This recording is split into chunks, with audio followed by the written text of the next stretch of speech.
नाजरीन आदाबर से मेरा नाम है खालिद अली और आप देख रहे हैं एनए न्यूज़।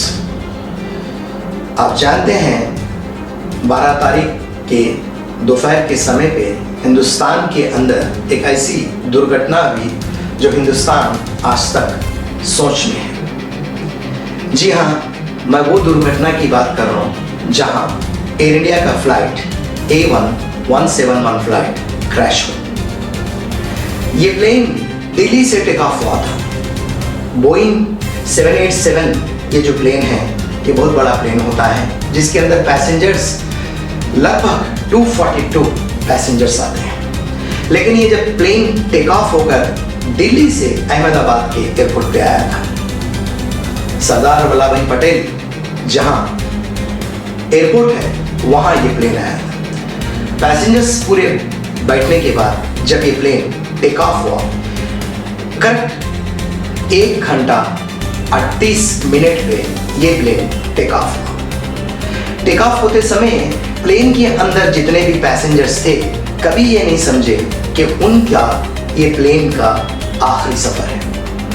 और आखिरी सफर ऐसा वैसा सफर नहीं था, बल्कि उसके अंदर जितने प्लेन में लोग बैठे हुए थे, जो पैसेंजर्स बैठे हुए थे, कोई अपनी माँ से मिलने के लिए जा रहा था, कोई अपनी बहन से मिलने के लिए जा रहा था, तो कोई अपनी जॉब के वैकेंसी ख़त्म कर कर फिर दोबारा लंदन जा रहा था। लेकिन उनको किसी को भी ये बात पता नहीं थी कि उनका सफ़र ठीक 48 सेकेंड में ख़त्म हो जाएगा। प्लेन टेक ऑफ हुआ ठीक तरीके से, लेकिन अचानक प्लेन के अंदर 2 इंजन फेल हो गए। लेकिन पायलट ने इमीडिएटली एयर ट्रैफिक को अपना मैसेज दिया। वो मैसेज कुछ और नहीं था बल्कि मैं इनका कहना था। और वो ट्रैफिक की लैंग्वेज में क्या था, वो आखिरी मैसेज था। उनका कहना ये था कि ये प्लेन अब क्रैश होने वाला है। प्लेन के अंदर पेट्रोल फुल होने की वजह से, क्योंकि ये लंदन तक जाने का था, प्लेन में जब पेट्रोल फुल होने की वजह से 48 सेकेंड, लगभग 48 सेकेंड प्लेन ऊपर चढ़ा। ठीक 48 सेकेंड के बाद उस प्लेन में 2 इंजन फेल होने के बाद सीधा जाकर एक हॉस्टल, जहां MBBS कॉलेज का हॉस्टल था, कैंटीन था, वहां जाकर ये प्लेन टकरा कर क्रैश हो जाता है। देख सकते हैं किस तरीके से जो है ये CC कैमरा बिल्कुल एक्टिव है और आपको राइट साइड पे प्लेन रनवे पे टेक ऑफ होने के लिए रन हो रहा है। और प्लेन जब रनवे पे से रन होने के बाद ये आपके सामने प्लेन टेक ऑफ हो चुका है। टेक ऑफ होने के बाद 2 इंजन भी बराबर से काम कर रहे थे, मगर वहाँ ऐसी कोई भी चीज़ आपको नहीं दिख रही। अचानक ये प्लेन यानी एयर इंडिया A171 नीचे होते से नज़र आ रहा है आपको, और वो पूरा नीचे हो चुका है क्योंकि 2 इंजन भी फेल हो चुके हैं। प्लेन के पायलट ने एयर कंट्रोल को कहा मेडे, और ये देखते हैं कि किस तरीके से ब्लास्ट।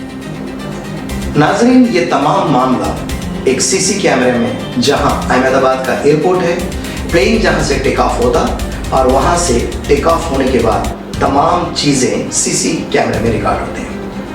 वो रिकॉर्ड भी हुआ, लेकिन हम आपको ग्राफिक के ज़रिए से ये बात को समझाना चाह रहे हैं कि A171 जो एयर इंडिया का फ्लाइट है वो किस तरीके से जो है क्रैश हुआ। लेकिन नाज़रीन, यहाँ पर आपको एक बात बताना बहुत इम्पॉर्टेंट है कि जहाँ 242 पैसेंजर्स थे, जिसमें से सिर्फ 1 पैसेंजर बचा, बाकी के 241 पैसेंजर्स जो प्लेन में थे वो वहीं जिस तरीके से प्लेन क्रैश हुआ एक आवाज़ है। आसपास के लोग तो पहले ये समझे कि कहीं ये 2611 तो नहीं है। हाँ, वही 2611 जो मैं आपको समझाना चाह रहा हूँ, जो वर्ल्ड टावर पे प्लेन अटैक हुआ था, टेररिस्ट अटैक हुआ था। लोग पहले ब्लास्ट को समझे नहीं।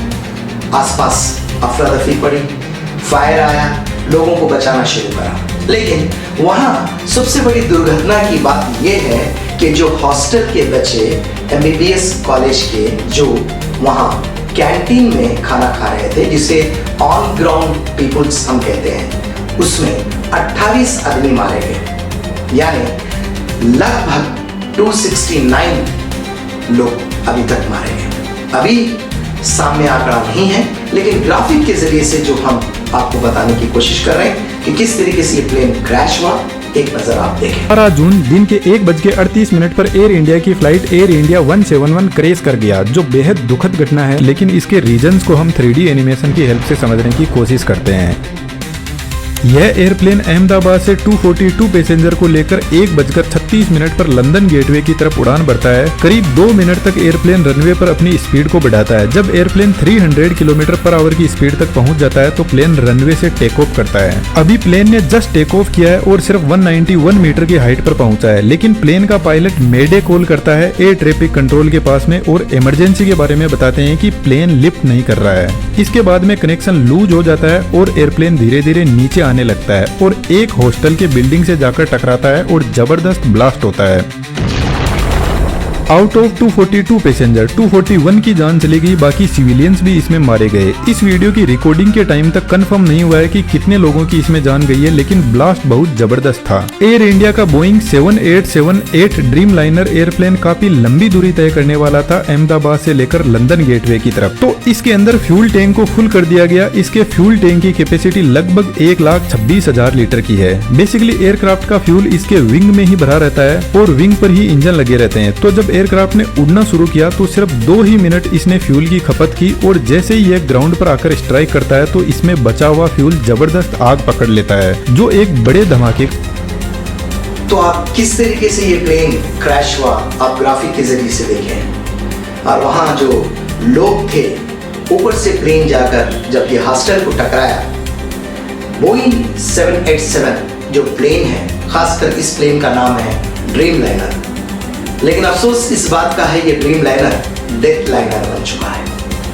लेकिन बड़ी अफसोस की बात आपको ये भी बताना पड़ रहा है कि वहाँ के फॉर्मर चीफ मिनिस्टर, जिनका नाम विजय रूबानी, वो अपनी बहन से मिलने के लिए लंदन जा रहे थे। यहाँ लक की बात आती है और लक हमेशा जो फॉर्मर CM थे, उन्होंने 1206 उनकी बाइक का नंबर भी है, खासकर उनकी गाड़ी का नंबर भी 1206 है। और अफसोस की बात यह है कि उन्होंने पहले 11 नंबर सीट को चूज करा था, लेकिन बाद में 11 नंबर को कैंसिल कराकर उन्होंने 12 नंबर को चॉइस किया था। लेकिन यहाँ पर एक चीज बड़ी आपको सावधानी से मैं कह रहा हूं, लक किसी का भी नहीं होता है। लक अगर होता है, जब खुदा चाहे तो किसी को बचा सकते हैं, खुदा चाहे तो किसी को कभी भी तबाह भी कर सकते हैं और मार भी सकते हैं। यहाँ कुछ आपको समझ में आ रहा होगा। लक का ये गाड़ी नंबर, लक का ये बाइक नंबर, लक का ये टिकट नंबर, आखिरी में लक का सीट नंबर, आखिरी में 1206 यानी 12th डेट 06 मंथ, वही तालमेल डेट से लेकर बाइक के नंबर तक। लेकिन यहाँ लक साथ नहीं दिया, ये एक नंबर लक को मौत की। लगभग 1:30 बजे का समय अहमदाबाद के लिए वो काला समय था, जहाँ 242 पैसेंजर्स जिसके अंदर बैठे हुए थे और 241 लोग उसमें क्रैश में मारे गए। इतनी लोग, जब ये क्रैश हुआ, लोग वहाँ मदद के लिए दौड़े और भागे। कोई रोने लगा अपनों के लिए, कोई रोने लगा अपनी माँ के लिए, बहनों के लिए। लेकिन यहाँ अफसोस की बात यह है कि वो जो मेडिकल कॉलेज था, वो जो मेडिकल कॉलेज के अंदर जो लड़के पढ़ने आए थे, वहाँ पर भी कैंटीन के अंदर 28 बच्चे जो लंच टाइम पे खाना खा रहे थे, अचानक एक प्लेन आता है और सीधा उस हॉस्टल पे गिरता है, यानी क्रैश होता है। भीड़ लगी, लोगों को निकाला गया, रेस्क्यू किया गया, बचाया गया। लोग थोड़े बचे, अभी भी वहाँ पर इलाज चल रहा है। और अचानक ऐसा हो गया कि हिंदुस्तान के अंदर ये जो घड़ी आई दोबारा, बहुत लोग हैरान हो गए, परेशान हो गए। अपनों को पाने के लिए जहाँ डेड बॉडीज़ को लाया गया, वो डेड बॉडीज़ राख में तब्दील हो गए हैं। डीएनए टेस्ट करने के बाद ही बॉडियों को दिया जा रहा है। लेकिन वहाँ के जो अधिकारी हैं हेल्थ डिपार्टमेंट के, 72 आवर्स तक डेड बॉडी को आइडेंटिफाई करने के बाद ही बॉडी को हाथ को देते, उनका ये कहना है। वहाँ Amit Shah, home minister of India, दुर्घटना के तुरंत वहाँ पहुँचे और देखें कि वहाँ के क्या हालात थे, क्या मजबूरी थी लोगों की, तमाम जनों की। लेकिन ये अफसोस, ये वाक़या जो भूलने वाला वाक़या नहीं था। लेकिन वहाँ के बहुत सारे लोग ये कह रहे थे और डिपार्टमेंट ये कह रहा था, ये लाखों में एक बार जो 2 इंजन ऑटोमेटिकली जो बंद हुए, उसका कारण अभी किसी को पता भी नहीं हुआ।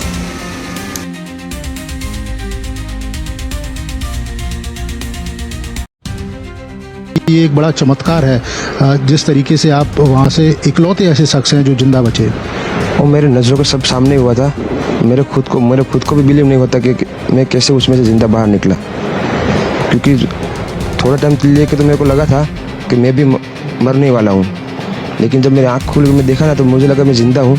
तो मैंने ट्राई किया। जब प्राइम मिनिस्टर नरेंद्र मोदी ने तमाम हॉस्पिटल में जाकर उन मरीज़ों का जायज़ा किया, खुसूसन विश्वास कुमार रमेश का खुद करीब में जाकर जायज़ा लिया और उन्होंने किस तरीके से प्लेन में बचा, उन्होंने किस तरीके से अपने आप को बचाया, तमाम जाहिर कर दिया। लेकिन जो हादसा हुआ है, हिंदुस्तान की तारीख में काला दिन रहेगा। ये आप अभी जो वीडियो देखे हैं, प्राइम मिनिस्टर नरेंद्र मोदी पहले दुर्घटना के प्लेस पे गए जहां ये प्लेन क्रैश हुआ। उसके बाद वहां से वो फार्मर सीएम की फैमिली से मिले। उसके बाद सीधा हॉस्पिटल हुआ। हॉस्पिटल में चंद मरीजों से देखे जो एमबीबीएस के जो डॉक्टर्स थे, जो घायल हैं, उनसे भी उन्होंने मुलाकात की।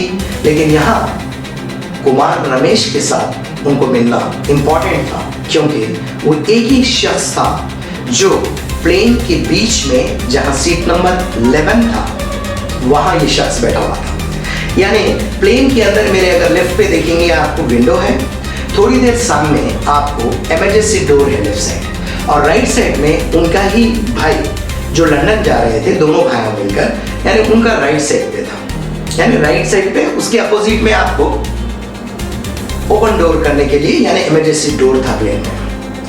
रमेश का ये कहना है कि जब ये क्रैश हुआ, प्लेन क्रैश होने के बाद उनको थोड़ी देर तक ये महसूस ही नहीं हुआ कि आखिर हो रहा क्या, और उन्होंने अपने आप को ये सोचा कि मैं भी इस प्लेन में जल चुका और मर चुका। लेकिन अचानक उनकी आंख खुलती है और उन्होंने वो प्लेन का जो इमरजेंसी डोर है उसको खोलते हैं और ऊपर से छलांग मारकर अपनी जान को बचाते हैं। बचाना, कोशिश करना उनका काम था, लेकिन खुदा उनको बचाना था, इसलिए बचा। ऐसे कई दुर्घटनाएं हैं जहां पर प्लेन क्रैश होने के बाद भी लोग कई लोग मरते हैं, तो बचते भी हैं थोड़े लोग, जहां लकी इसे कहते हैं। जो बचना है लकी इसको कहते हैं। ये तमाम दुर्घटना आप जो देख रहे हैं, लोगों का वहाँ आना जाना हो गया है। डीएनए टेस्ट कर यानी ब्लड का डीएनए टेस्ट कर बॉडी को हाथ को दिया जा रहा है। यकीनन ये दुर्घटना पूरे हिंदुस्तान को हिला दिया है। और इस दुर्घटना पे ये स्पेशल स्टोरी हमारा जो आपके सामने हम पेश कर रहे हैं, इस स्टोरी को आप अब तक देखें। दीजिए सारी टीम यानी एनए न्यूज़ क्रू और एनएस टीम को इजाज़त और आप देखते रहिए एनए न्यूज़।